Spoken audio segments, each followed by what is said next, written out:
the Fantasy Six-Pack Hour. With your hosts, Joe Bond and AJ Applegarth.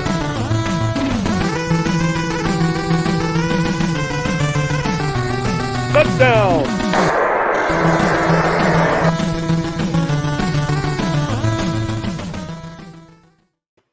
All right, welcome to the Fantasy Six-Pack Hour. My name is Joe Bond, founder of FantasySixPack.net. With me tonight on a Wednesday again is AJ Applegarth. What's going on, man? Besides that, we ain't talking about that shit. Yeah. All right, what else is going on?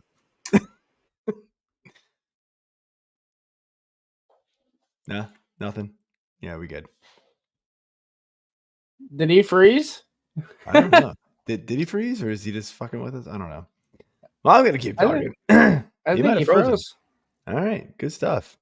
Screenshot time. We got Albert to talk to. There we go. What's up, Albert? So all right, let's cut him out there for a second, Mike, and we'll just figure this out. All right, so I'll go through the business. So tonight we're going to be getting you ready for week 10 of the fantasy football season. We're going to be going through our typical start-sit scenarios with some rankings review there, and then go through our observations. We'll talk a little bit about the trade deadline. There wasn't really a whole lot to get excited about, but we'll touch on what little happened. And then, but while you're here, hit that subscribe button, hit that like button, leave those comments. We'd love to hear from you. 5-star reviews if you're listening on Spotify or Apple. And yeah, of course, jump over to fantasysixpack.net/plans, become an all access member. You're going to get access to our award-winning rankings, our DFS projections, betting content, the cheat sheets, the bottom of the barrel, Keith Fleming's stacks and all that kind of good stuff. And of course, jump into our Discord. You get access directly to myself, AJ, Mike LaPlante, voice in the sky here. All the great content producers here at Fantasy Six Pack. You get direct access to us. And yeah, so AJ's not here, so I don't know. Mike, what trades happened that interested you, man? Because I don't know what happened yesterday. I know Marshawn Lattimore went. That's kind of cool. I'm happy about it. It's not fantasy relevant, but that's cool. I feel like there wasn't many fantasy relevant trades. The only one that comes to mind Khalil is Herbert. Jonathan Mingo, maybe. Oh, right. Yeah. So Mingo goes to Dallas. Yeah, I mean, to me, it's a desperation. Like they just need depth. It's just in case Lamb misses time. They didn't really give up a whole lot for him. Was it a fourth? That's correct. A fourth. Yeah. So I they mean, gave up more to get Jonathan Mingo than they got for Amari Cooper. Yes. So there's that. There's contract stuff involved with that too. So like I know people just look straight at the trades and go, "Oh, that's ridiculous. How did you only give up that when you only got whatever for Amari Cooper?" But there's contract, there's money, being paid as well. So that's how that works. The Khalil Herbert trade was kind of an interesting one. So of course we know Zach Moss is out for a few games. And so it's Chase Brown all the way right now. Look, they don't have anybody behind Chase Brown. Let's be real. They don't. And so you need to have somebody be able to take some of the workload from Chase Brown. Yes, can Chase Brown do that every now and then? And we saw him do it in week 9. He was awesome. He carried most, like a workhorse type load. But Chase Brown's not that guy, and they don't want him to be that guy. So they need somebody else to come in and be able to dispel Chase Brown a little bit. And Khalil Herbert has proven himself many, many times. So I'm okay with the move. I'm not. I'm trying to see if AJ is messaging me here. I got confirmation. His internet went out, and he's checking it out right now. Jeez. All right, so solo show here. All right. Yeah, so I mean, Khalil Herbert's okay. Like, look, he's proven himself to be a good back. I do think this still gives a lot of value to Chase Brown the rest of the way. He has solidified himself, in the RB1 conversation, in my opinion, most weeks going the rest of the way. I'd be shocked if Khalil Herbert takes enough away from him to take that designation away from Chase Brown most weeks. He sounds more like a handcuff insurance running back at this point. Period. If you're making the playoffs, you're sitting there at 7-2 or 8-1, 9-0. Go pick up Khalil Herbert, because if Chase Brown does happen to pick up an injury, this is why they traded for Khalil Herbert. Yes, I can agree with that. I just yeah, I mean, again, it's not an exciting, like, I know some people were like, oh boy, there goes the Chase Brown train. Like, no, that's not what this is. Khalil Herbert's not, coming in and taking over this role, or even that's your hokey man, though. Even doing a 50-50 split. This is not going to happen. So I feel like there was Mike Williams goes to Pittsburgh. Meh. If anything, it affects Calvin Austin, who kind of, people were thinking if he'd be relevant. To me, it's obviously still Pickens. Maybe a little less volume for Austin. What this really means is we're never going to see Freiermuth this season, unfortunately. It's just not going to happen. As much as Freiermuth is very talented, all the metrics say he is amazing. It just doesn't. They're clearly not wanting to, game plan, game plan focus on him enough to matter. So, was there anything else that I'm missing? I don't think there is, really. I'm trying to see if there is, but I mean, it was mostly, defense with Preston Smith going to the Lions. Yeah, I mean, those are big pickups. I do like Zadarius Smith too, going to the Lions. I really do like the Lattimore trade to the Commanders. They gave up a lot. I'm not gonna lie. I was talking to a friend of mine about this because he's like, "Oh, we got to trade for a corner. We got to trade for a corner. Then we're going to be legit." And I'm like, I don't know if one guy is going to fix this defense. We've been surprisingly better. But let's be real. Against the elite teams, one corner ain't going to fix it. So do we want to give up a lot and, kind of maybe stagnate the rebuild that should be? I don't know. I mean, Lattimore is 29 already. Was that a great move? I mean, how much more does he have left at elite level? He's always injured. He's currently injured now. So, I don't know. Sort of a nifty one for me. Do you have a start sit question here from Ingram or Gesicki PPR league? This is close, actually. It's not.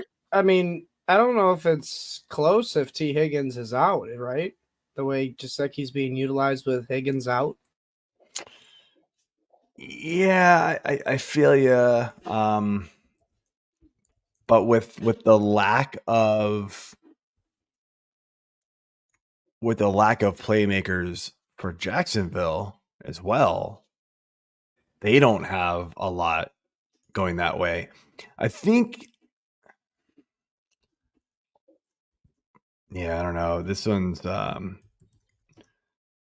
really close. Right now I've got Ingram higher, but early projections and things like that came out with Higgins kind of in the lineup. So I'm assuming tomorrow, once he gets out, Gesicki will skyrocket up. I still lean Ingram. Gesicki's been awesome. Don't get me wrong. This is a division matchup. These guys sometimes play shootouts, but they also play like just knock it, drag out, knock you out, type of games as well. So Me and AJ will actually be at this game, so it will be very fun to watch. This is why we're doing the show tonight. But it's interesting. Well, Did you lose AJ while again? you're doing the show, I don't know about AJ at this point. Yeah, who knows? Did I lose AJ again? Yeah, I don't know, Chad. Joe lost him guess he doesn't- like how he you lose a kid at like Six Flags. He wandered off, and we don't know where he went. Got to put a leash on that kid. Yeah, So we don't true. know So sometimes. true. So A leash with a beer holder. that would be a stroller. An adult stroller for AJ. He's not even here to defend himself. This is too funny. All right. Well, I don't know if you want to hit him up or we just want to get started. I guess I can do it myself. There will be no back and forth. It'll be a lot shorter of a show, probably. I'll be your opposite opinion. Yeah, we'll be all right, Chad. Don't worry about it. We'll make it work. I appreciate the offer. We'll make it work. So, all right, man. Let's jump to it. How does this work with one person? Does it? Yeah, I guess that'll work. Let's do it. Maybe I should present. I don't know. So it's full screen. That would help. Yeah, there we go. I had it presented. I don't know what happened. It like turned itself off. I didn't even realize it. AJ says he's jumping back in now. I mean, all right, we can wait. I was gonna say, you know him as well as I do about how long that actually may take. It looks like he's populating right here. There we go. Do we make he him looks wait? He looks a little laggy, but I think we can wait here. We're good. How's it going, AJ? You good, man? I was fine. I don't know what the hell just happened. I literally we got a good screenshot. Oh, I'm sure you do. It was a little like we lost you like a kid going, at Six Flags. Yeah, it was. You turned the corner. It's not ideal. I don't know. I was just getting ready to go into my Dallas sucky thing, and then it just was like, nope, not today. It's like, okay. A stranger standing next to a van lured you in with some lollipops, didn't he? Maybe. It's the Three Musketeers. Puppies. Leave me alone. I have my weaknesses. Anyway.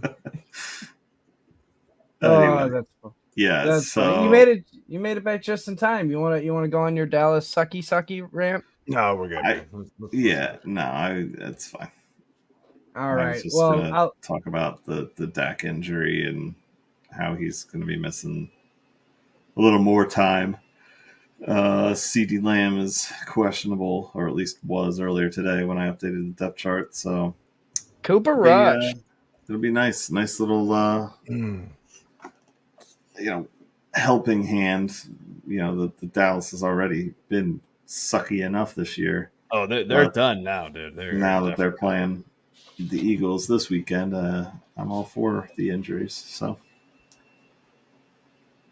my dog is very busy with this peanut butter filled, treat filled thing because you can't get the treats out of there because they're stuck to the side. You're not helping your cause. All right, let's go to start set. Before you came back, Chad offered to come back in your place if you didn't come back, and then you came back, and now he said all it took was the threat of being replaced for me to get him here. I didn't really leave. My internet just all of a sudden was like, oh yeah, nah. It's like, okay, what the hell? All right, we'll get into our start sit and a sneak peek here at Joe's rankings. Joe, you get to start first here. And you get to choose between Baker Mayfield versus the Niners or Kyler Murray versus the Jets. Who do you want to start this week? I will.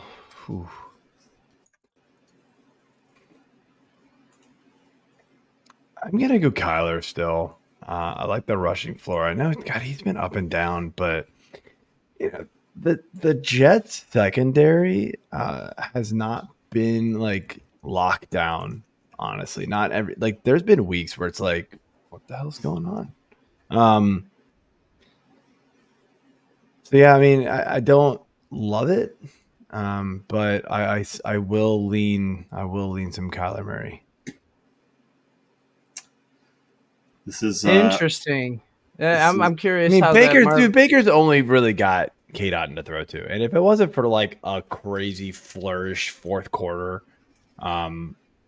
Baker was not having a good game last week. You're right. On Monday night, it was bad up until like the last bit where it was just like the floodgates opened against Kansas City, and it was like, what's going on? Yeah, I mean, I know Sterling Shepard's like a popular pickup this week, and for good reason, right? He's kind of like the guy, especially if McMillan's out. But before that fourth quarter, and like halfway through the fourth quarter, even, I want to say he had 2 rushes and 1 reception. Sterling Shepard did. And then all of a sudden he finished with like 4 for 48, the 2 carries for how many yards. So it ended up being like a okay PPR day, but it wasn't great. So I'll lean Kyler Murray. You know, he's got his full complement of weapons there. It's a tough game, but yeah. So this San Fran is coming off the bye. They got CMC, man. They're gonna be hyped. This is I'm literally curious to see what you think about Marvin Harrison in the future. Question. Go ahead, AJ. This is literally the decision I have to make this week, and have had to make for a lot of the season, because I picked up Baker in my home league where I drafted Kyler to go with Harrison. And Kyler, like you said, he's been up and down, mostly down, I feel like, for a lot of the season. So 2 weeks ago, I sat both of them in favor of Russ Wilson, and I lost to Dennis Sosick. So that sucked, because I would have beat him if I had played either one of those other 2. This past week, I was like, well, clearly I got to go Kyler, and I also sat Harrison that game, which was stupid. But again, very disappointing. And this past week, I put them back both in my lineup, thinking, oh, well, they finally figured it out. So, here we go. Nope, lost again. I don't even know if I would have been able to win, but Baker had 20-some points compared to just about 3 for Kyler. So this week against the Jets, I get what you're saying. They're not the best. You could have played Mason Rudolph last week, and he would have scored more points than Kyler. Yeah, I mean, I just realized something. I could have played on the field myself and possibly scored less. But yeah, I think Baker is questionable. Apparently, no, I'm sorry, I had the wrong rankings up. I don't know what I just was looking up. It is Baker. I'm looking at it because that's why I had a tough time answering. I'm going, my rankings say Kyler, and that makes no sense to me. No, it is Baker. My bad, guys. Whatever spreadsheet I had pulled up was it must have been last week's or something. I don't know. I don't know what I did. My bad. Yeah, so I'm going Baker. That didn't happen. I'm going Baker this week, even with this questionable tag. I don't like the Jets defense. They're finally coming off a win, so maybe they have a little momentum. But yeah, I mean, I get the whole San Fran coming off the bye. The game is in Tampa, though. And yes, even though he does have lacking weapons, he's still been able to get points. I get that he looked bad until the fourth quarter, but you play 60 minutes of football, so ultimately doesn't matter what he's doing for the first 3 quarters as long as he still ends up, with a decent output. And that's what he did, still above 20 points, at least in my league, my home league. May have been a little under that in some other more standard scoring, but I'm rolling the dice with Baker. So yeah, Jamie, you're asking, is it Thursday? No, it is not. But AJ and I will be at the Ravens Bengals game tomorrow night, so that should be a lot of fun. So we had to do the show tonight. Yeah, we do have a question here. Albert, Kyler, Darnold, Tua, pick 2 for Superflex. Darnold is a locked-in one for me. Tua has not been awesome. I still lean. He's in our next question, so don't give away too much. Yeah, I'll lean him, but you can hear you'll hear a little bit more analysis in the next question. So yeah. Yeah. Let's just get into the question. Albert, appreciate you joining as always, and unless Joe's already said He was that. First. Hello, Of everyone. course, he always is. Love it. Jamie, thank you for joining again tonight as well. So, all right. So what's our next lineup here then? All right, AJ, have fun with this one. You get CJ Stroud versus the Lions or Tua Tagovailoa against the Rams. Fight.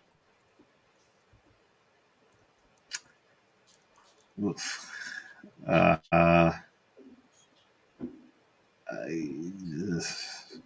think I'm gonna lean Tua. Rams D has been a little up and down, but they've been better recently, I feel like. And Gino did have a really good game against them. Granted, the game went into overtime. It was a lot of come from behind type stuff to get to that point. I do think that I like Tua better though. Just trust the weapons more. Achan's been running the ball really well now with him back. You still got Tyreek Hill. You got Waddle. Stroud's missing. Yeah, Waddle's losing yards for Tua at this point. True, but he scored a touchdown. He still had the touchdown. There you go. He didn't even do the Waddle. His teammates did. He walked off the field like he was pissed. Yeah, it probably was. I was like, wait a minute, what? That was the tying score. Yeah, Stroud's just, overall, I don't feel like he's been as impressive this year as he was last year. Bigsby Tank Dell had a nice game last week, but similar to Baker, he's missing his top 2 weapons in Diggs and Nico Collins. Nico might be back this week. That's the big caveat. It's like we don't know yet, so this one could change. But yeah, I mean, if Nico's back, it's a little closer for me, but I'm still leaning Tua. Detroit's defense is legit, and they're fighting to stay as the top team in the NFC. So yeah, so I lean Tua right now just because Nico is still not officially in. I think it's close enough that once or if Nico is activated, that Stroud will leap him. But AJ, you're right. Stroud has not been the same. In fact, somebody asked a question today in Discord regarding CJ Stroud, and it was, if Nico's back, do you start him over here? And a couple of the other analysts were saying, oh yeah, now you just rank him right where he was. And I was like, well, right where he was like QB 13, so like it's not that much better. yeah, I think he officially was like QB 11 or something like that. But if you looked at points per game, he was actually QB 15. So, that's kind of how it's been with him. It hasn't been great. But yeah, you get Nico back in the field, it's a totally different ball game for him. And he does leapfrog Tua, who hasn't lit it up himself. It's been they get down there, and then they hand the ball off to either Mostert or Achan. Or Achan busts a big one, and he scores from outside the 20. So Tua hasn't really been, getting those huge chunk yardage. Like even Tyreek Hill hasn't blown up. So it's it is closer than it probably should be. But right now it's Tua. If Nico's in, probably lean Stroud, but that's what you got to come back to the site for and check out the rankings. Yeah. I think you're absolutely right. If Nico Collins is in this, you play Stroud, but if Nico Collins isn't playing, you play Tua. Both matchups are about the same, by the way. Like quarterback points per game, Detroit's like 19th. The Rams are like 16th or 17th, I think. I just pulled the page down. So, so it's a close enough matchup that doesn't really affect it as much. So, All right. moving on. We'll move on to the running backs, where I think this is where the fun begins. Joe, you get James Conner versus the Jets, Kareem Hunt versus the Broncos, who just keep scoring touchdowns, and J.K. Dobbins versus the Titans. Who you starting? Who you sitting? Oh, these guys are all really close, and as you can see from the ECR, they are very close there as well. I'm leaning Dobbins and Hunt. Now, your decision might get made for you. Hunt got put on the injury report today, so your decision might be made for you. Look, when it comes down to it, all three of these guys are startable, most likely, especially if you got flex spots. It's really hard to sit all of these guys, but when you're looking at matchups, Connor's got the worst one, arguably, and honestly, none of them are like great. But that Jets front is legit. It's the secondary that's been beat up from time to time. They've overall, they've shut down enough teams that it their overall is good, but like they've had a couple of games where guys have been hurt and they've kind of been passed on quite a bit. But overall, you don't really want to face that anywhere. Running back wise, they're the front is really good, especially with what's his name that came back. Who Are you talking about Jets? Yeah, Quinn Williams? Yeah. Hassan Reddick? Yeah, Reddick. Sorry, that's who I was thinking of. Who decided to start playing this year. So once he came back on the field, that run game, run defense really took a big boost there. Pretty sure my dog's eating a Matchbox car. So, AJ, you answer the question, and I will be right back.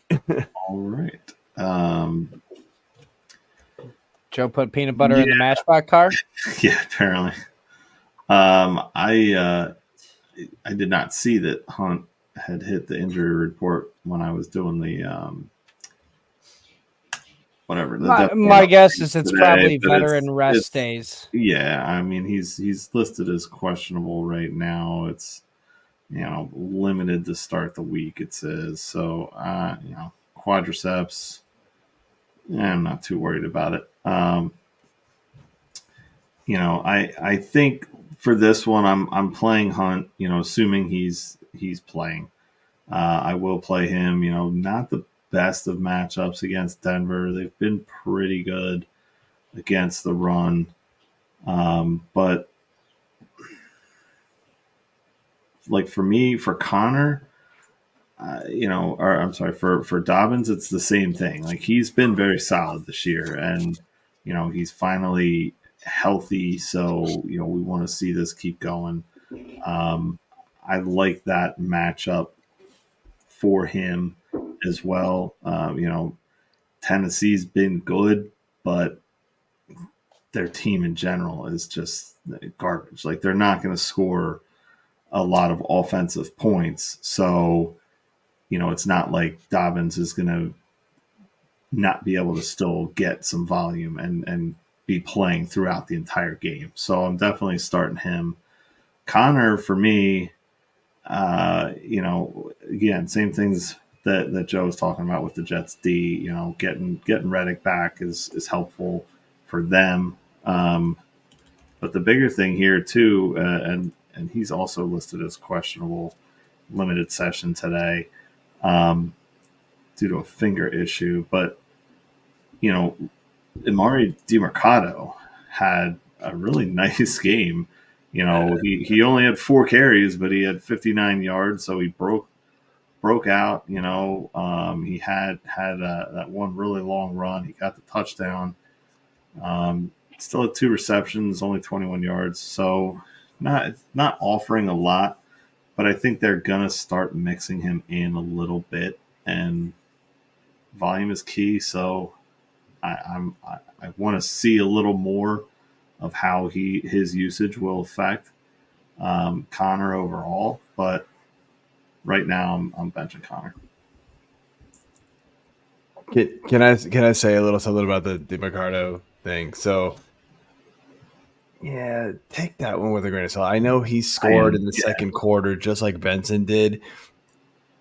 My bet is they get Mixon or Benson mixed in a little bit more. I know DeMarcado broke that big run. That was legit, like a 53-yard run, and like at the very end of the game, it was kind of crazy. So I saw it happening in real time. It was like, whoa, all right. Yeah, that was kind of wacky. So I'm not trusting that.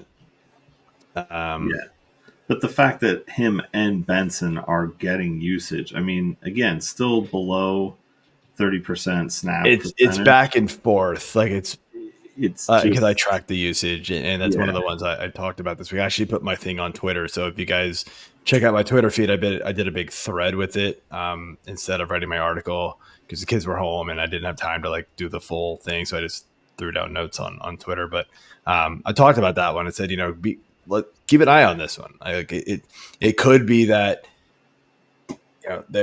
we could see like what we see a lot with some of these running backs lately, right? Where in the second half of the season, the rookies start kind of getting more of a feel for things, and you start seeing them get more and more involved and get more comfortable and kind of take off. DeMarcado is fine, but that's his role. Like he's got that role. I don't think he's ever gonna, be the guy. Like they drafted Benson to be Connor's replacement, so that's who he's gonna be. If something were to happen to Connor. That's what they're going to do. They're still going to lean on Connor more than anybody, but yeah, I do believe Benson will start getting more into the mix here as long as he doesn't, just totally play like crap and start fumbling the ball and that kind of stuff. So, yeah. I mean, again, I think the bigger thing to pull from that, though, is like volume-wise, DeMarcado and Benson aren't getting a ton of touches, but they're getting enough, whereas with Dobbins, like, Edwards is on the IL, and then you got Kamani Vidal and, Haskins, who have shown a couple of flashes, like a game, but, he's getting the volume. So I'm relying on that. I do have a couple questions. We want to hit these up now. Yeah. Chad's got one. It's pretty ugly, but 2 spots. Waddle versus the Rams. Marvin Harrison Jr. versus the Jets, and maybe Sauce, shadows him. I'm not totally convinced that he does. Yeah. And then Ladd versus the Titans, Najee versus the Commanders, and Ramondre versus the Bears. Oh, there's a lot here, actually. I'm not sure I know the answer to this one yet. So I got Waddle there. Chad, I should ask you, is it PPR or half? Because that will make a difference in this one for sure. So if you can quickly throw that out there, pretty sure you're still listening. Yeah. In the meantime, you can answer this question real quick. Which defense you want this week? Giants, Bears, Falcons, or Rams? Bears.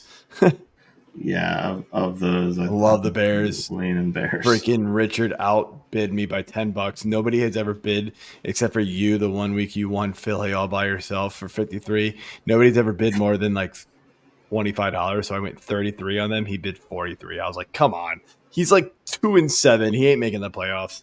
Stop it. So I was pretty. Who did the Bears play this week? New Orleans. Oh, yeah.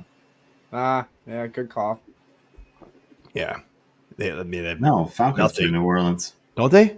Falcons are New Orleans. Bears are that's a good question. Hold on. Right. Oh, Atlanta gets New Orleans. Yeah, you're right. Bears get New England. New England. That's it. I was like, it's new. But Drake May can do some damage, but he also turns the ball over. Yeah. So, like, I'm okay with it.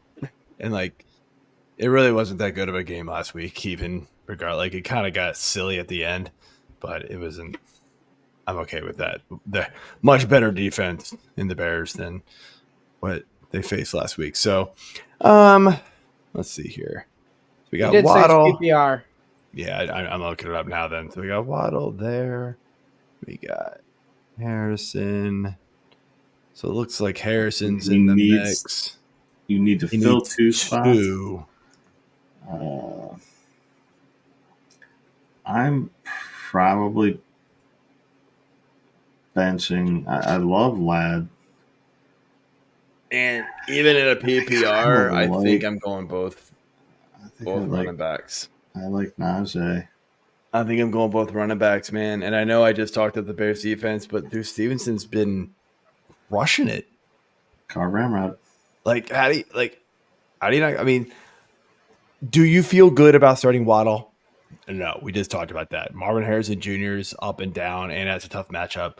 Ladd McConkey, sure, but like Ladd's been good. we know the Quentin volume. Johnson just had an awesome week last week too, so that hurts. Yeah, he saw 7 targets, caught 6. It wasn't awesome, but like it's tough, man. Like it's very back and forth with those receivers. I feel and like. you know they want to run the ball. Yeah. Big time there. So they're heavy run.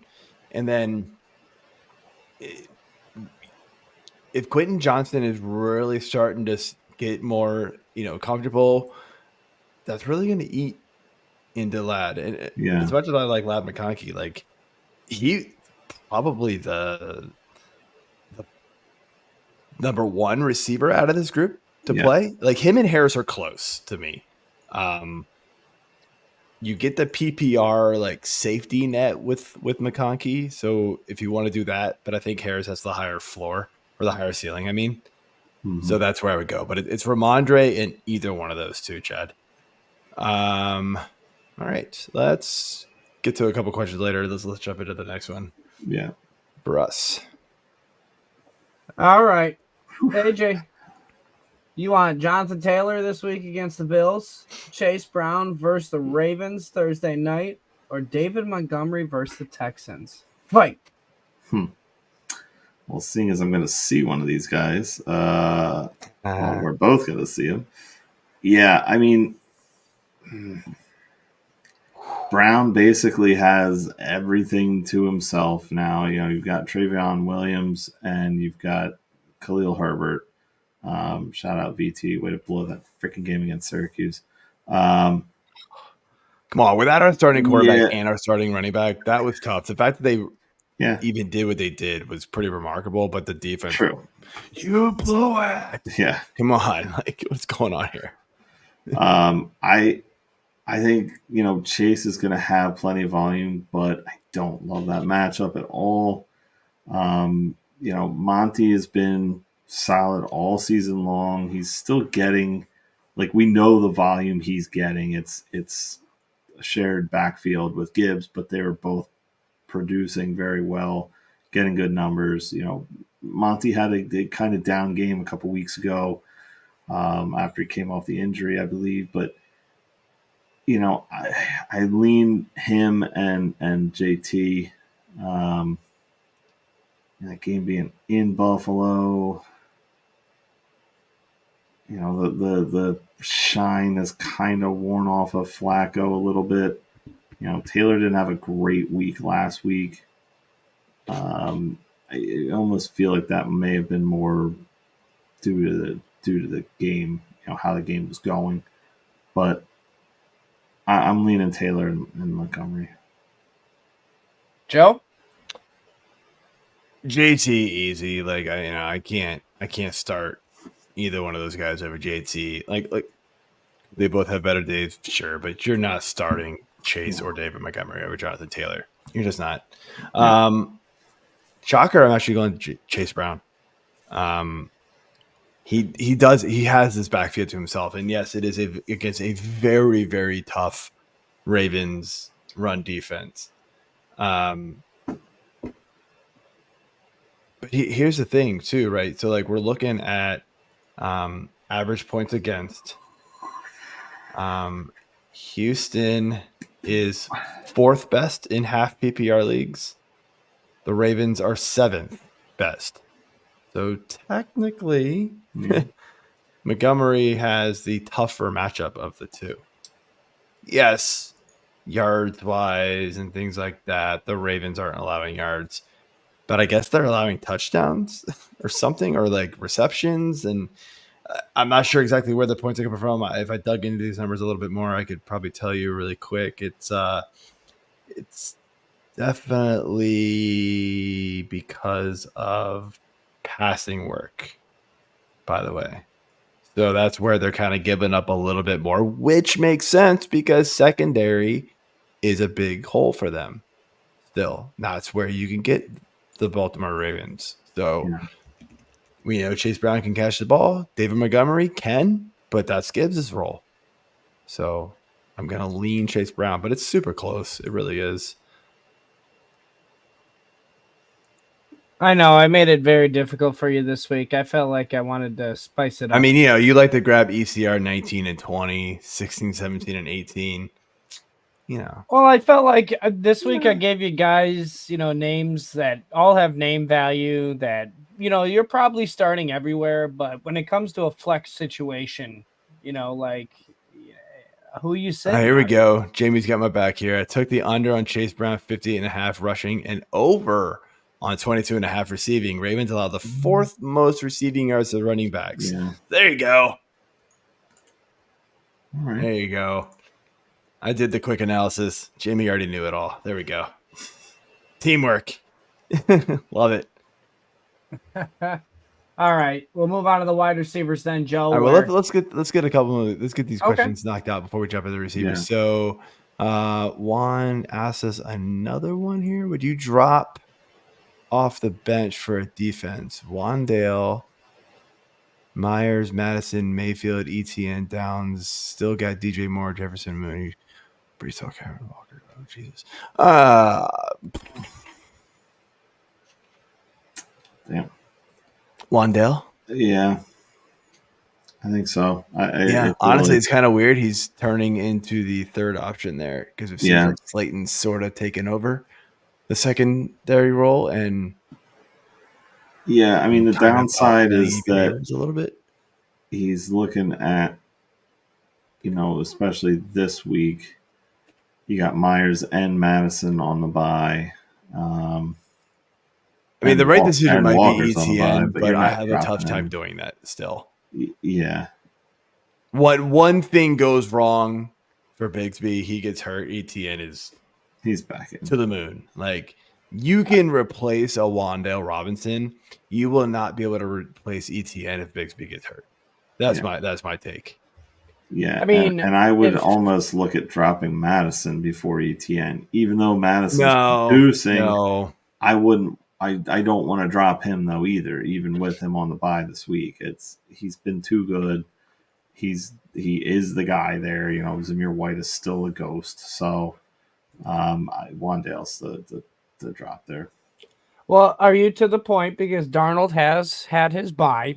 If this is just a 1 QB league, what's the point of rostering 2 QBs? Would you think about, dropping? I hear you on that. At this point, though, you can play matchups with those guys, and there is something about blocking your opponents from having a solid quarterback option. Yeah. Like, both of those guys are startable almost every single week at this point. Don't give that to somebody else. No. Absolutely not. Baker Trade still one. has Trade one, fine. But I'm not just gonna drop him and give him to somebody. Wandale Robinson's the pick here. Yeah. Because him and he's gonna be on bye next week along with Baker. So once that bye clears, you're looking at Mike Evans hopefully coming back in week 12. So maybe. I mean, it's not a definite, but some of the stuff I was reading today was hopeful for it. So put up Jamie's question. This one makes me want to vomit. Trey Benson or Roshan Johnson. I looked into this one. I wanted to give my opinion, and it's an opinion Jamie wants to hear. It's Roshan Johnson. It's Roshan Johnson. It is. He at least every now and like he'll get some goal line carries to where you just still not totally sure with what Trey Benson's going to get, if anything. There, I mean, couple weeks ago, we were saying the same thing about Trey Benson. He got a lot of work, and then it was like, oh, poof, it was all gone again the very next week. Roshan hasn't been involved a lot, but he is at least moderately involved. So yeah, you got to go with the safety volume at that point and hope you can get a goal line touchdown, which he's done a lot. So, Jamie, start your boy, man. You know you want to. Yeah. And then Chad has super flex. Does he start Chuba with the unknown usage with Jonathan Brooks coming back, or Bo Nix in a dreadful matchup? Bo Nix. I'm always starting quarterbacks. Like, it's almost always a quarterback over like a middling option there. Like, it's why I don't do super flex rankings. It's because dude, it would be quarterbacks and then my flex rankings. Like, let's just be real. Like, it really would be like, because you're starting those dudes. You just are. Yeah. And Brooks isn't guaranteed to be back this week either. So No, he's going to play this week, but we don't know about the usage. They did activate him? They activated him. This shit happens after I do my damn updates. Attention, man. What do you got, like a job or something? Yeah, they have a pager for every time AJ finishes the tracker. Yeah, and they're like, oh. We just started a new channel, AJ, in Discord. You should follow it. NFL News. Just ping it, have it notify you. Mike LaPlante throws everything in there. Corey will put some stuff in there. I'll put it in there from time to time. So that's where everything's going to be. So you'll get it all there. So it won't be mixed into the general channel anymore. Trade Amon-Ra, James Conner, and Jaden Reed for Saquon and Tyreek. My other receivers are Jamar, Terry, and Mooney. Which side are you getting? I think he's getting Saquon and Tyreek, and he's trading away Amon-Ra, James Conner, and Jaden Reed.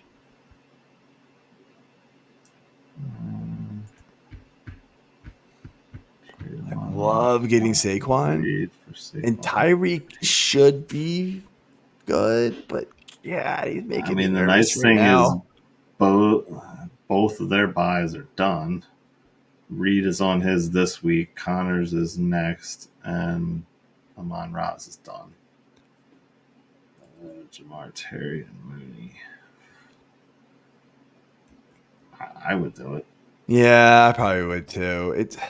I still have Tyreek high, but there is some reservations that you have to have with it, unfortunately. But the difference between Barkley and Connor is massive compared to the difference between Tyreek and Amon-Ra. And yeah, Jaden Reed sort of balances it back out. But Reed's been hit or miss, man. Very hit or miss with that offense. Inconsistent. So I would take the Saquon and Tyreek side and just pray to God that Tyreek and Tua can connect a couple times here soon. Get that mojo going back. So, all right, let's jump into the receivers. All right, Joe. Start with this one, aren't you? I hate you. No, Joe, this is you. You want Marvin Harrison Jr. versus the Jets, Lad McConkey versus the Titans, or Terry McLaurin versus Jets are done as the popular pick. Literally just had Marvin and Lad here. So it's Terry McLaurin and Lad.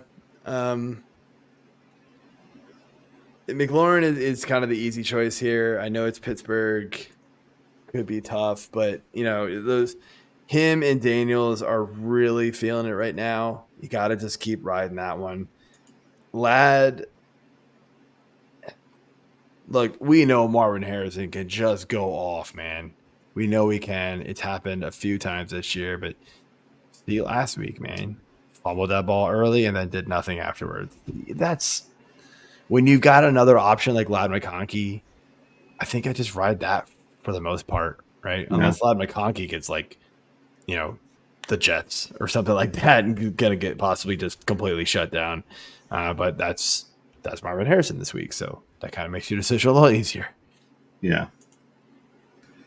It's the same for me. I'm not Harrison. I just already talked about it. I'm not buying in on it this week. All right. You guys are out on Marvin Harrison. Does it change your opinion if I swap receivers from 2 questions and I swap Marvin Harrison for Jameson Williams, I mean, not Jameson Williams, Lad McConkey. It's Jameson Williams, Marvin Harrison, and Terry McLaurin. Does that change your opinion? What? That is this question. What are you talking about? Jameson Williams, Lad McConkey. Jameson Williams in place of Lad McConkey. No, absolutely not. Jameson Williams way farther down. Yeah. Well, that's So what you'd he's start saying. Marvin Harrison. You'd start So you Marvin would Harrison start and Harrison McLaurin over. and then sit Jameson. Yes. Yes. All right. Well, then we'll move on to our next question here. AJ, you got DeAndre Hopkins, red hot against the Broncos. Courtland Sutton on the other side against the Chiefs. Or Jameson Williams off the suspension against the Texans. Fight. Oh, I'm starting Hopkins just because he clearly is showing great form. That catch he had was awesome. That was like old school Hopkins right there. And I'm excited to see that chemistry with him and Mahomes keep going because both of them have been frankly down this season. But now that they're matched up, maybe that'll change. The other two, I get Williams is coming in with fresh legs, I guess, but I think I'm going to lean with Sutton on this one. This game could be, kind of a shootout. I mean, in KC, their defense has been really good this year. Denver's has been good against the run. We talked about that earlier. I did. So I think, this game could be a pass-heavy game. So I'm leaning Sutton and Hopkins. Give me the opposing receiver matchup. Yeah, I am too. I know the matchup says play Williams. The volume hasn't been there outside of the first couple of weeks for Williams. He's really been super big play dependent. And could he get it against Houston? Absolutely, they're atrocious. The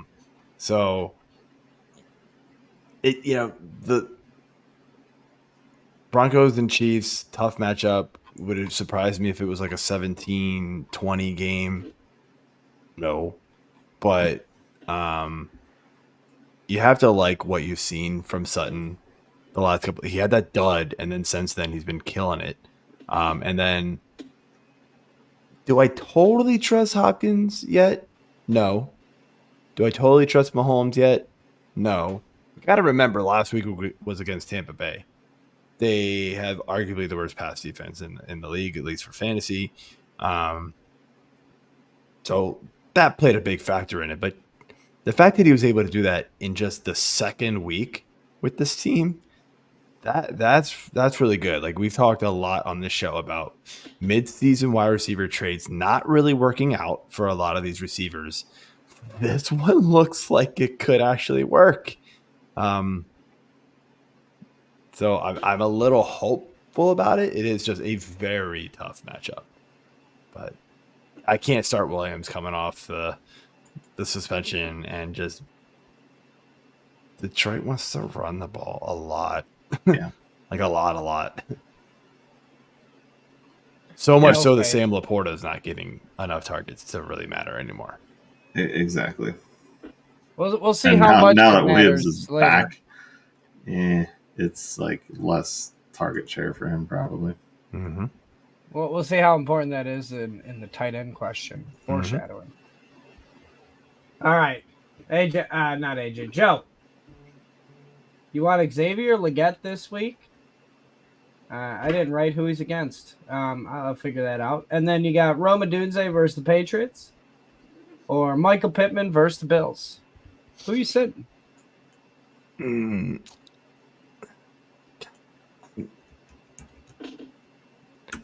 Carolina is So it's Odunze for one. He has been seeing a lot of targets lately. Giants. Him and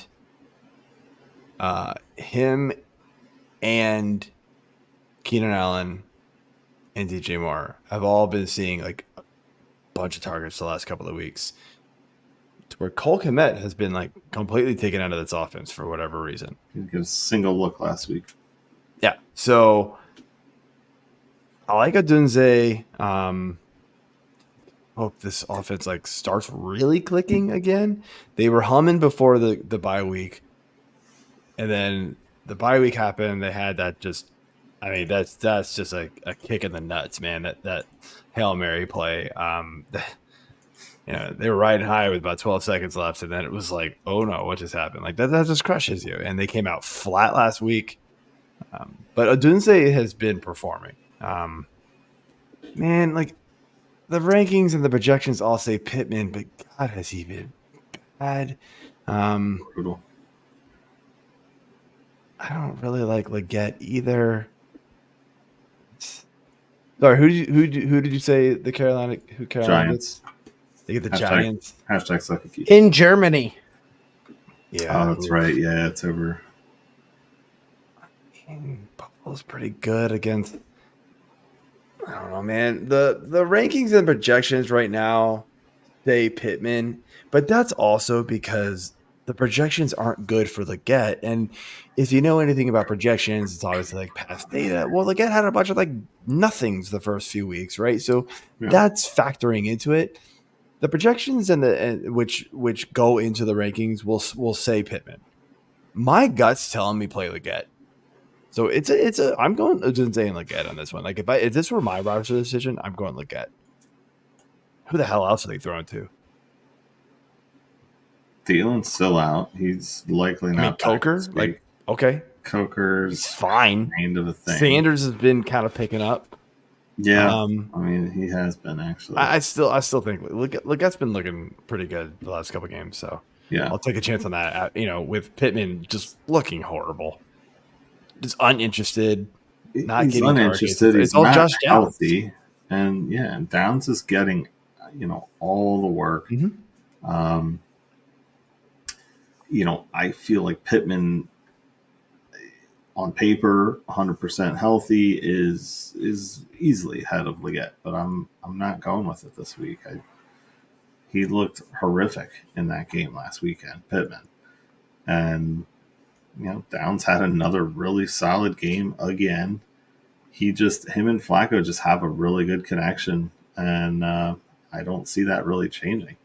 Pittman has one reception in each of the last two games.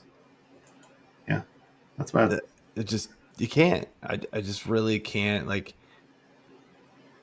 I need to adjust my ranking of Pittman the more I'm thinking about this one. So this is actually a really good question. I'm glad you asked this one because again, it's Wednesday. This is all like really early data. It's all raw. Like it's just, but that's why these conversations are really good to have.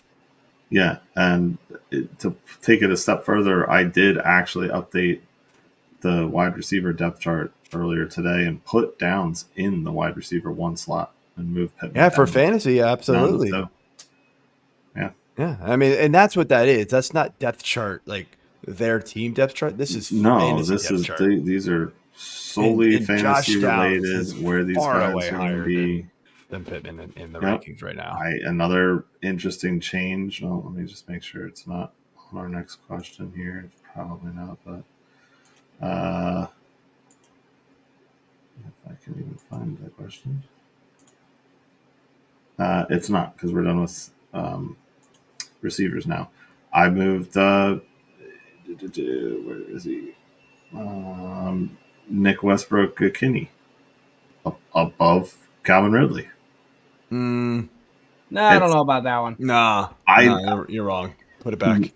Nope. I know the touchdowns have been there. The volume still goes Ridley. Yeah. The volume is going to Ridley, but the passes are not. Well, at least when Levis was no, that would be the volume.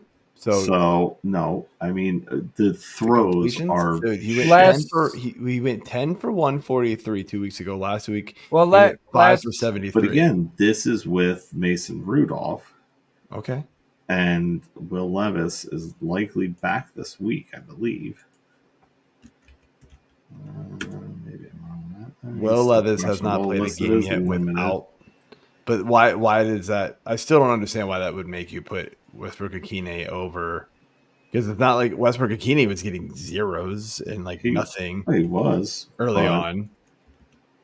Yeah, I don't do that yet. Today. I know the touchdowns are there, but like the receptions and the yards all favor Ridley, and to me, he's the wide receiver on that team. AJ, that's a little too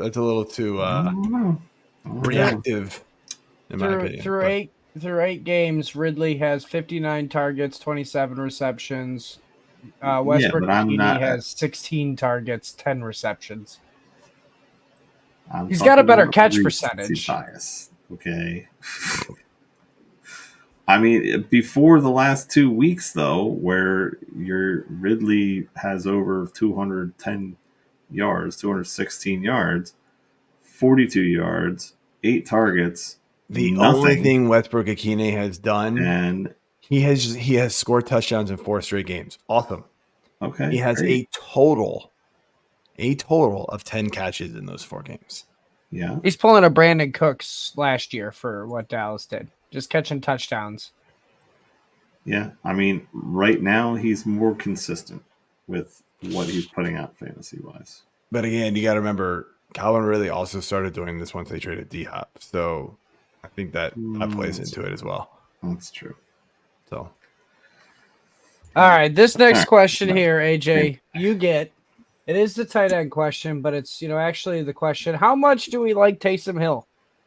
Because you get to choose between Sam LaPorta this week against the Texans or Taysom Hill versus the Falcons. Who do you want to start?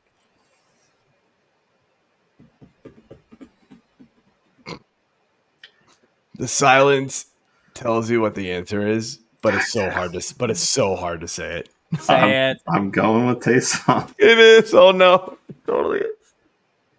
It's got to be. It totally has to be. Best part about Taysom Hill is the fact that, and Joe, you obviously know this from being in the same eliminator, our Scott Fish eliminator from the DC and Charlotte drafts. Scott Fish. Yeah, I'm finally in have a quarterback? Third place. Yeah, I finally have a quarterback again because I drafted Taysom, and he was only quarterback eligible at that point, I believe. It's all flex, so we don't need a quarterback. Exactly. But I've managed to get through the first 9 weeks here with basically 0 quarterbacks because he didn't play to start the year. And Tua is my other quarterback. Well, both of them got me really nice points last week, and I had the top score again for like the 3rd or 4th time, maybe. Yeah, Derrick Henry and Saquon have saved you. I mean, holy cow. They are smashing. Yeah, so I'm going Taysom now. It's Taysom. I mean, when you look at the Saints, man, you're going to get 40 touches between Taysom Hill and Alvin Kamara.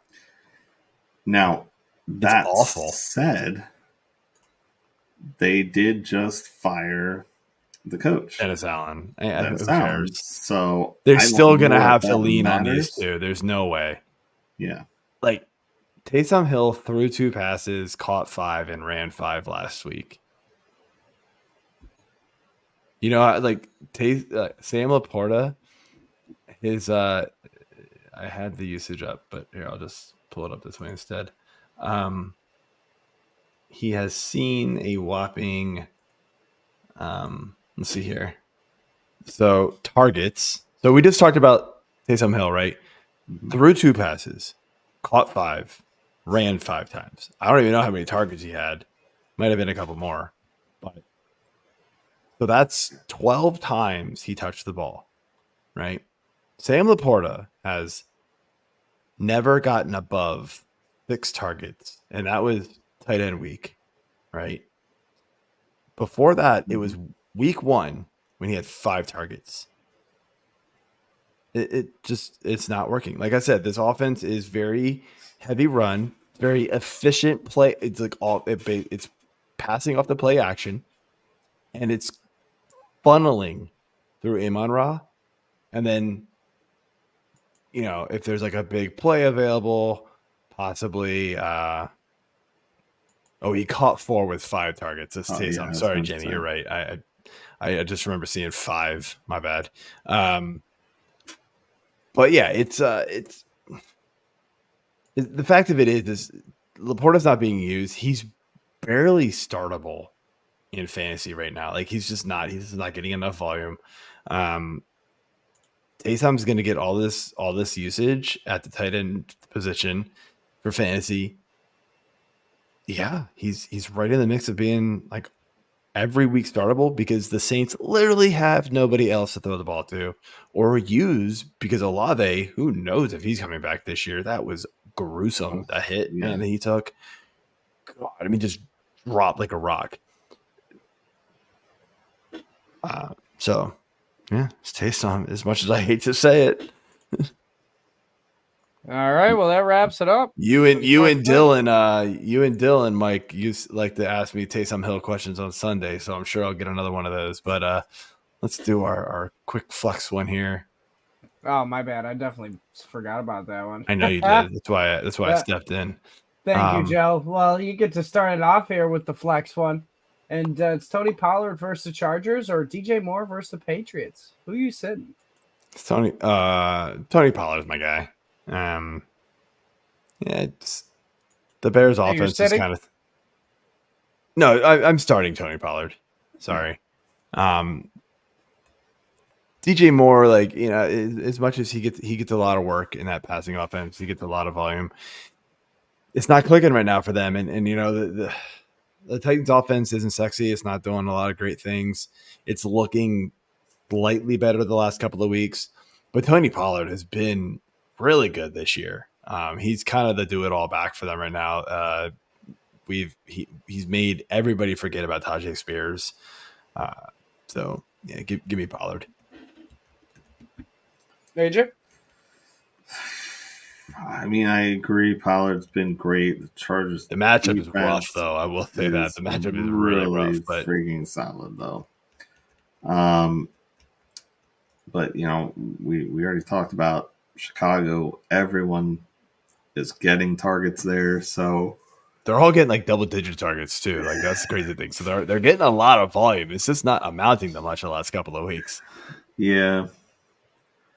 I think I'll lean Pollard, but I mean, I wouldn't anticipate like a huge game from him either. New England's secondary isn't allowing a lot of points. They're kind of middle of the pack, so it's not like it's, you know, this like, oh man, it's this huge favorable matchup.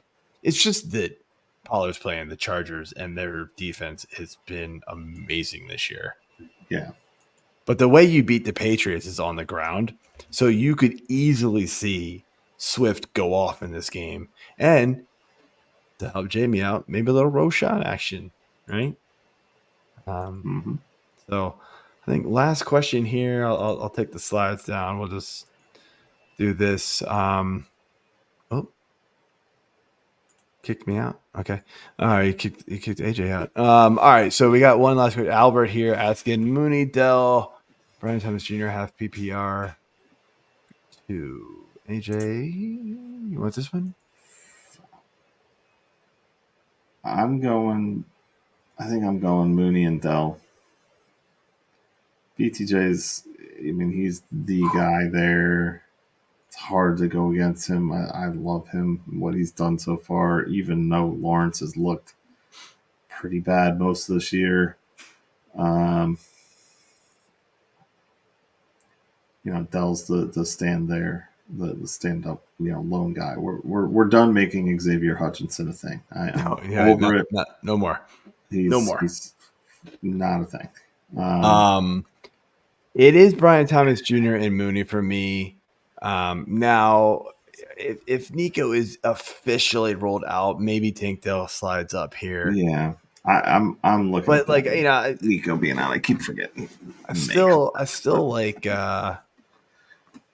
Brian. I mean, Brian Thomas Jr. is the only good receiver they have to throw to outside of Ingram. And Mooney, you know, we don't know if Drake London's going to be fully healthy. He had that hip injury that knocked him out early last week. Thankfully, he scored. But Mooney's been seeing a lot of targets regardless. So I'm going to go with those two. And just there we go. And of course, thank you, Jamie. Yes.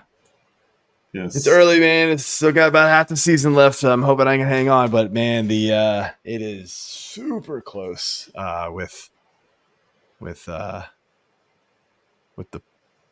points separating everybody. Like the top 10 are all separated by like 60 points total. It's pretty nuts, which is small margin for all of that. So, all right. So that's it for our sit portion of the show. Next up, we're going to be getting into our weekly observations. AJ, you want to do yours first, or you want me to go first? What? Well, I didn't hear the trade talk earlier, so we did it. Highlighted that.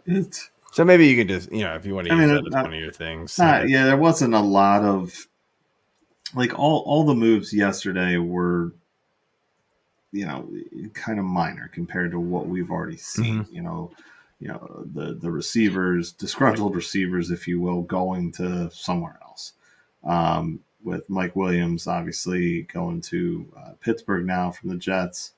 Once they brought in Davante Adams, he was clearly expendable. It sounded like Pittsburgh actually had a deal potentially in place to bring in Christian Kirk before his injury. Before he got injured, yeah. So they obviously had to pivot and then went with Mike Williams. I'm hopeful for Mike Williams that he can kind of get back to some of his like boom bust output for fantasy. He's got decent quarterbacks there with Russ and Fields. They've had pretty good play so far this year. Pickens is obviously going to be the guy, but I wouldn't be surprised to see him step into the number 2 role. I mean, you're talking about Calvin Austin and Van Jefferson,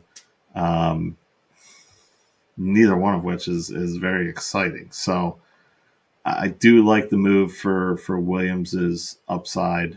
And then we already kind of touched on Khalil Herbert, his move to Cincy. Again, another player who was expendable because the guys in front of him are producing. So it'll be interesting now that Moss is basically out for the season, out indefinitely. It'll be nice to see if he gets some playing time there in Cincy. So right now it's still Chase Brown, and I guess we'll kind of see some of it. So maybe we'll see him hit the field tomorrow and see what he can do against a tough matchup. So yeah, a lot of the same things that I kind of mentioned earlier. So pretty similar analysis there, but I want to jump into we didn't talk about this, but because it's not a trade deadline thing, but Christian McCaffrey looks like he is officially back this week. So the big question is what to expect from him, right? I honestly think that it's a Shanahan offense. You're gonna get Shanahan usage, right? And so that means he's gonna get it all. I mean, Mason's banged up, been playing great. But Shanahan, even if he comes out and says, "Oh, we're going to limit his usage," what Shanahan does, man. CMC's going to go out there and look like a baller in the first snap or two. He's like, "Oh, baby," he's just going to start drooling and just use him, just like crazy. And so, I think I think all systems go for CMC, in my opinion. And I would still. Now, I don't have the CMC Mason combo on any teams. I got Mason off waivers in a couple of spots. And, I've thought about – I've been trying to trade him to a couple – I've been trying to trade him to the CMC team. And they're like, no, what do I want with a backup running back? And I'm like, because, look, there is still, I think, very heavy, injury risk for CMC at this point. Yeah. And so having Mason there as a backup option is phenomenal. And I think everybody should have that if they can in their leagues. Because when it comes down to it, and me and Corey talked about this at the waiver wire show, we're getting close to the playoffs. It is officially handcuff season. Like, you need to have your handcuffs in the playoffs. No more are you stashing like the what if guys, the guys that are just sitting there that could be bye week fillers. There are no bye weeks in the playoffs, right? Unless you're Scott Fish and you've got playoffs starting in week 12, right? In your normal leagues, you're not going to have bye weeks. Everybody plays. The only thing you're looking for at that point is playing matchups with your flex or your wide receiver 3. Or there's week 14 bye weeks. Yeah. Right. So, I mean, 15, 16, 17 is the normal 3-week playoffs. I mean, okay. I mean, normal. There are teams that will be playing with that 14 bye week. Yeah, I mean, if you're playing like a 14, 16 team league, sure, maybe. But I think for the most part, you're not. For the general population playing fantasy, they're not dealing with it. So that's what you're looking at here. And that's the audience that we're probably talking to more than anybody. But you've got to have your handcuffs, because the last thing you want to do, right, is if CMC were to go down in week 15 and you dropped Mason or somebody dropped Mason and you decided not to pick him up, now you have to fight with everybody else in your league for him. Just take him, stash him, because you're just starting the same dudes every week in the playoffs. Like, for the most part, you're just starting your studs. What got you there? Maybe playing a couple matchups with some of the back end spots in your starting lineup. Maybe streaming defenses. That's fine. That's AJ's favorite thing to talk about. We'll get to that in a couple of weeks, I'm sure. But you just keep Mason around. It is going to be worth it, I think. So, yeah. I mean, I don't disagree with that. I think Mason is someone I have in a couple of spots. And again, I don't have CMC in those spots. I was just lucky enough to get him on the waivers. And I mean, he's been good. He's been banged up lately, though, and he's not performed as well as I wanted. But you can't take that risk and just dump him at this point because CMC's back. I wouldn't be surprised to see CMC eased in a little bit. I think it will be more all systems go, but TBD. We don't know that yet until we see it happen. So, but yeah, stacking your handcuffs is a great call as well. So, my other observation here would be trying to not double up on something that we've talked about a lot before, but I kind of mentioned the Cowboys earlier, so I feel like that's something, or is that what you're touching on? Nah, you can take it. That's fine. Is that? Literally just put it in there. I changed all. Nah, you can have that one. No, take it. I'm looking through my notes. You got it. All right.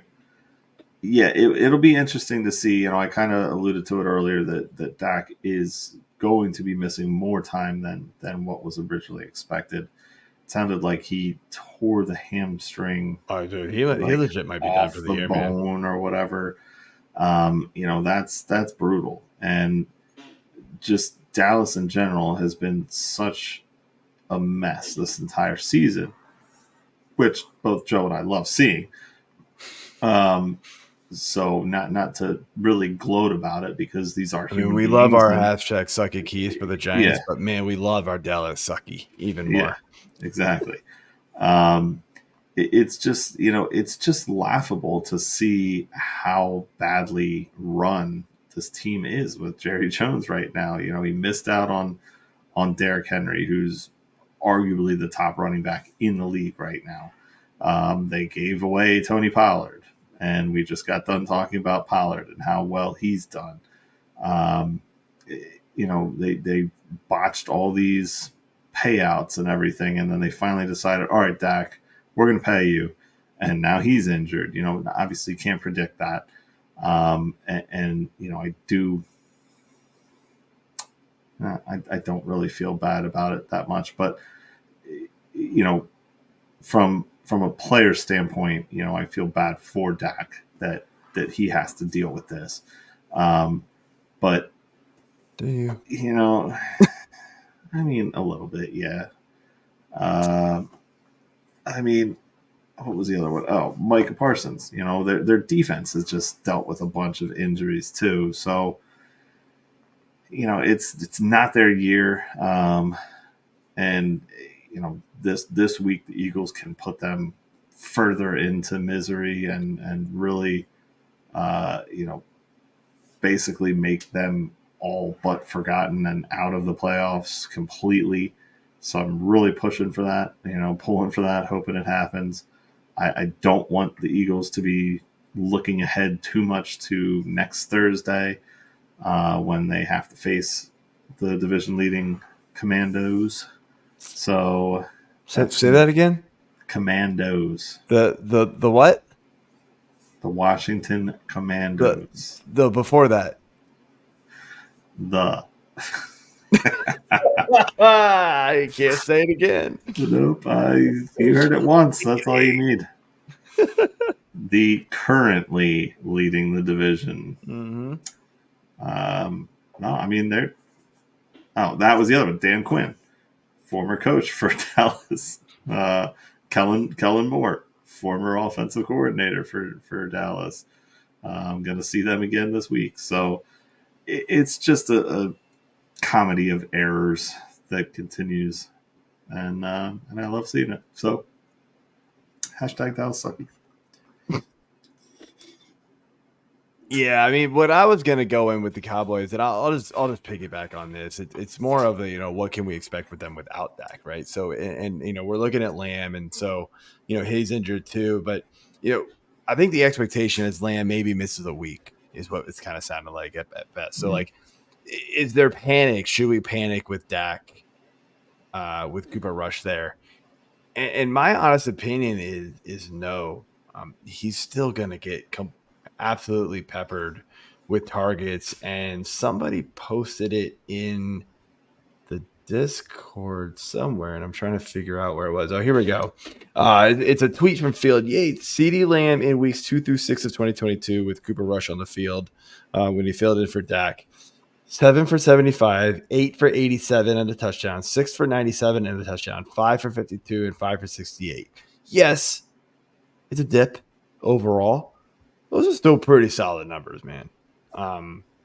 So I think you're okay with Lamb. You're not getting that, you know, number 2, number 3 pick production, possibly number 1 pick production that, you know, you took in your fantasy leagues, unfortunately, without Dak there. But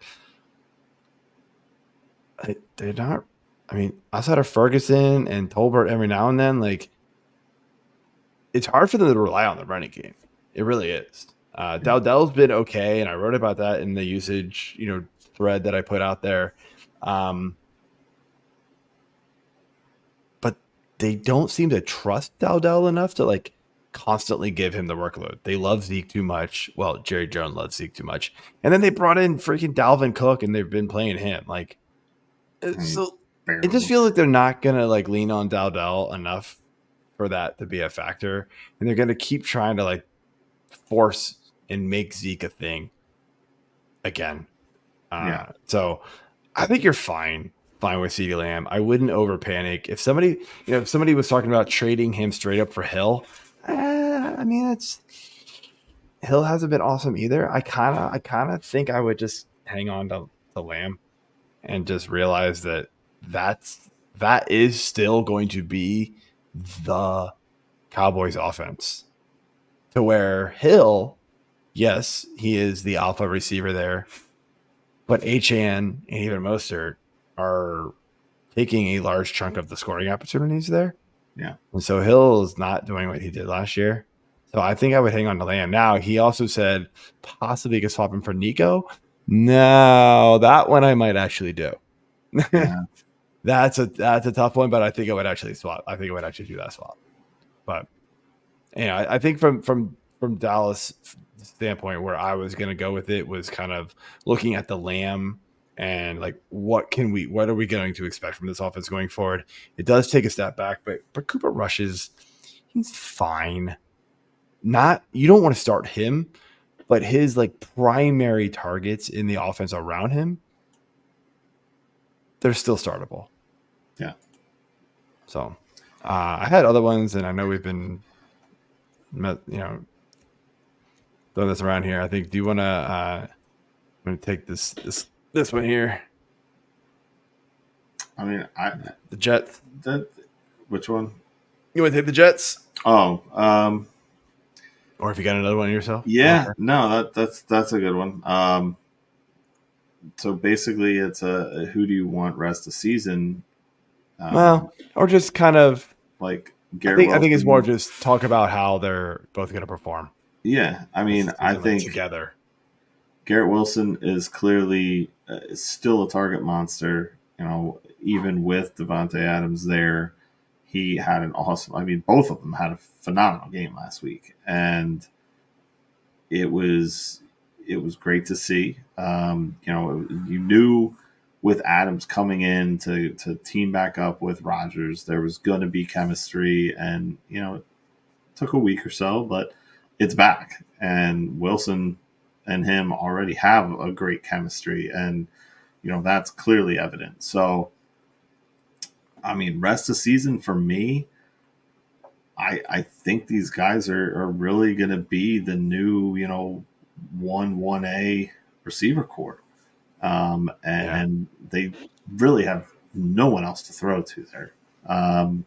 Conklin, he may get a couple targets here. Lazard's fine, but he's now just an afterthought. He's IR right now, and once he that's right. I he forgot comes about back, they've got like Michael or Malachi Corley there. Who drops the ball before he gets into the end zone? Yeah, he's not going to be, he's got a ways to go to get to the status of these other two. So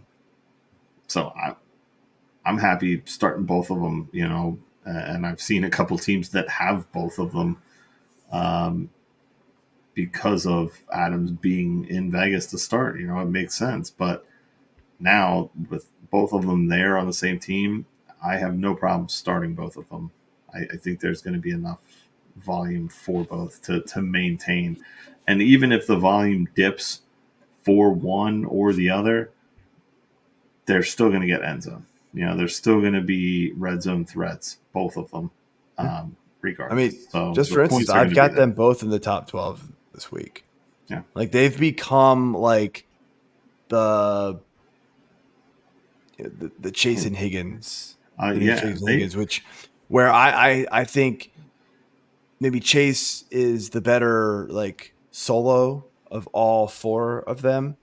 Higgins, it would probably go Chase, Wilson, Adams, Higgins. So it's kind of like in between, but like together, it's sort of similar, like production there. Kupp and Puka kind of in that mix with 1 and 2. Yeah. You get AJ Brown and sort of Devonta Smith. I mean, not quite as much. Fallen off. Those guys have fallen down, a couple of pegs because of injuries, missed time, and just missed. But this now becomes one of the better wide receiver duos in the league, and I don't look now, but Aaron Rodgers, he's I think I saw somewhere he's like QB 13 in one of my leagues and on Sleeper. I was like, what? I was really shocked to see that.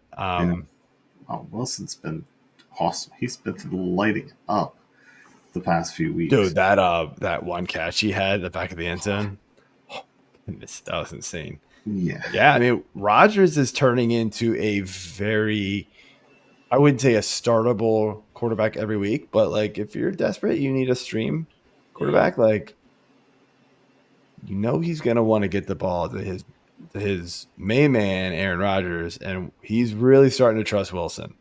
Mm-hmm. You can see it. So yeah, According to fantasy data, he is number 13 in total points for QBs, but when it comes to fantasy points per game, he is QB 19. Okay. I'm surprised to see him, Oh. but I wonder, like, over the last few weeks, what he is like. If you just do since like week 6, because I'm seeing weekly finishes of 15, 14, 17, 10. So it's probably still kind of the same, but you get rid of Last 3 that, weeks, QB 14. Yeah, I mean, you get rid of that clunky like week 1, and then you had like week 4 against Denver where it was really bad. So yeah, I mean, it's gonna be hit or miss with him, but like he's startable in some nice matchups. Man, week 15 he gets the Jags. Ooh. Tell me you can start Aaron Rodgers with Wilson and Adams now. Like I remember we talked about this with Aaron Rodgers as like a sleeper quarterback at one point. I think I don't know if it was this show or if it was like the Jets thing that we did that I did with Dylan. Like you can get Aaron Rodgers. We talked about it with just Garrett Wilson. Now you're going to get him with Wilson and Rodgers against the Jags, who have the worst secondary in the NFL. Like, oh my goodness, gimme. Like I wouldn't, like if I'm struggling at quarterback and I need to stream somebody, I would absolutely do it. We're getting a question here: would you trade Adams and Ridley for Debo and Javonte Williams?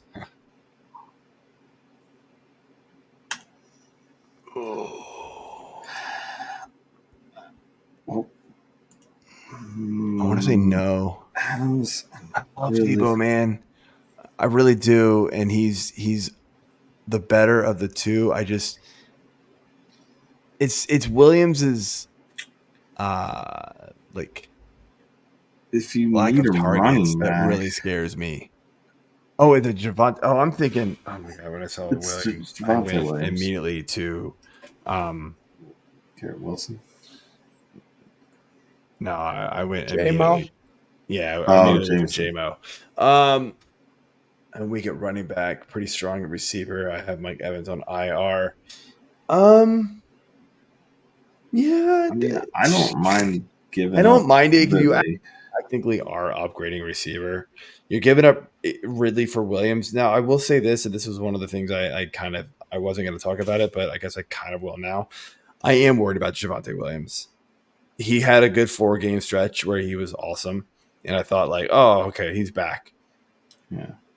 He's been abysmal, and now the coaching staff is talking about getting Asim more carries. Now it is Sean Payton, so take that with a grain of salt because we know Sean Payton does Sean Payton things, and talks out of his you know what. So take that for what it will. Asim's not been great himself. McLaurin's been pretty decent here and there, but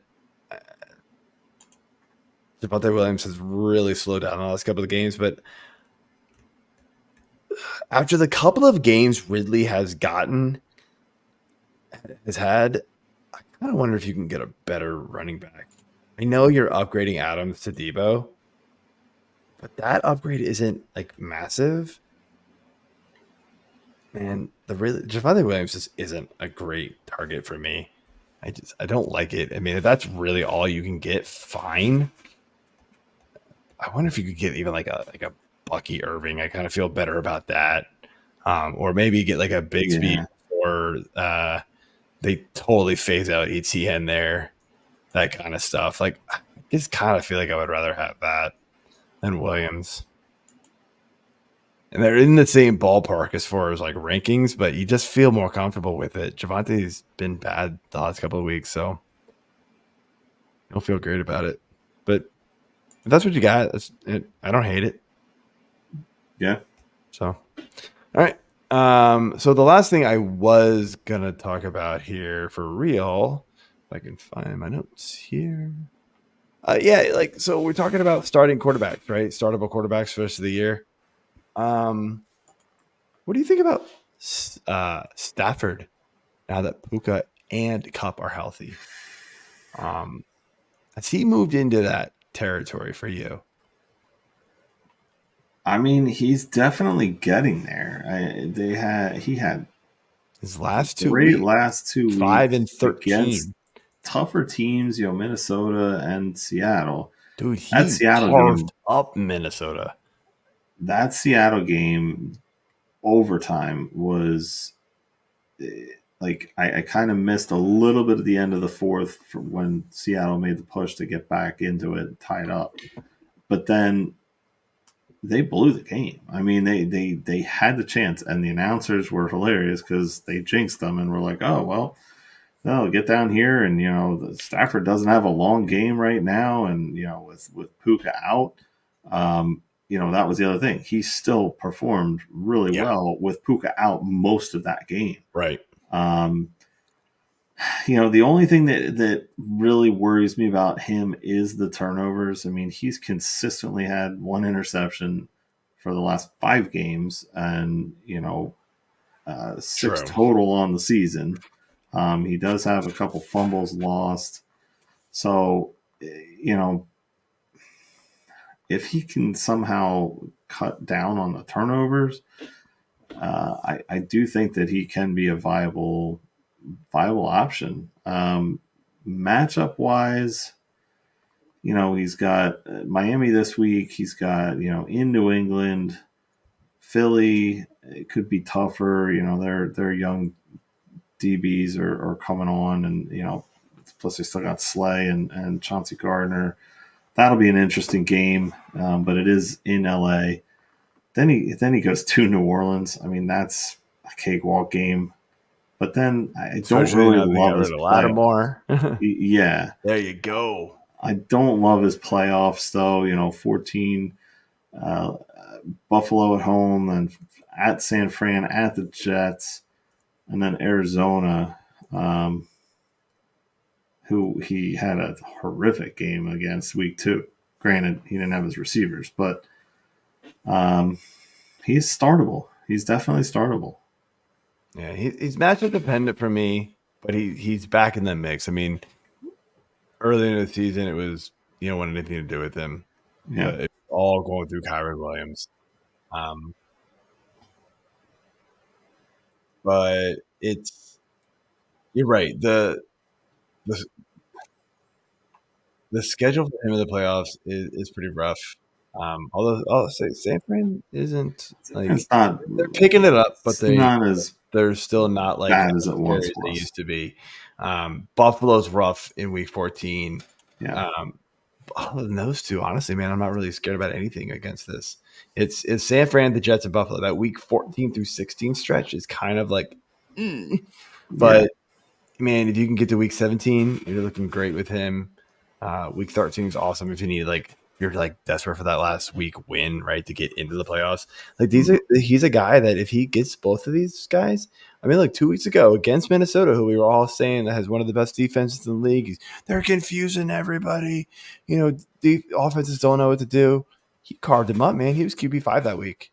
Yeah. And he was QB13 last week, as you said, without Puka for the vast majority of that game. So definitely in the mix, man. I think it's somebody you can't sleep on the rest of the way. You can't just forget about him. He's it's not going to always be pretty with him, as you said. The interceptions are going to be there. Just don't watch the game and then just look at the box score later and be like, oh, okay, cool. Yeah. That's what it's like. It's like Fitzpatrick back in the day, man. Just don't watch it. Just get the points at the end and you'll be happy. So all right, man. Well, that's it for the show. I want to thank everybody for listening, watching, wherever you tune in to us. We appreciate it. Make sure you hit that subscribe button, like buttons, leave those 5-star reviews. And, of course, jump over to fantasy6pack.net/plans, become an all-access member. You're going to get access to all the rankings and, all the DFS advice and our Discord as well. So, you got anything else, AJ, or nope. Done? Good. All right. We will see you all next week when I think we are back on Thursday night with Justin Bruni as our guest. So see you then.